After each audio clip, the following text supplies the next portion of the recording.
Imagine ton équipe se prend 9-0 en coup de main et ne veut plus jamais rejouer la compétition depuis 1974. Ouais, c'est que les Aérois ont vécu cette année-là. Bref, mais connais-tu la vraie histoire derrière tout ça?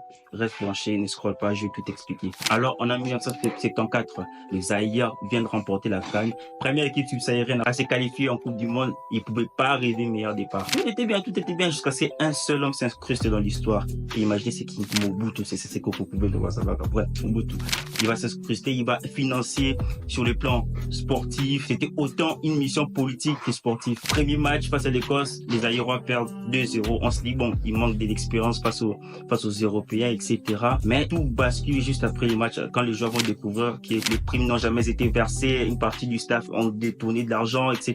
Plein de trucs comme ça, vous connaissez les Congolais en termes de détournement d'argent. Bref, après ça, les joueurs furieux, ils vont se décider de pas jouer le match. Ils vont se dire, bon, on va pas jouer le match, mais vous connaissez avec Mobutu, on fait pas être têtu. Alors Mobutu va envoyer des militaires menacer les joueurs, vont leur dire, vous jouez, soit c'est la mort. Et ben, les joueurs mentalement abattus vont rentrer sur le terrain et devinez quoi? Ils vont se prendre 9-0.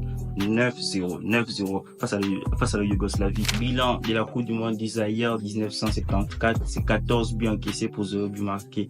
Ce n'était pas une équipe nulle, mais une équipe sacrifiée par la politique, la corruption et la peur. Sinon, restez branchés sur BDLC.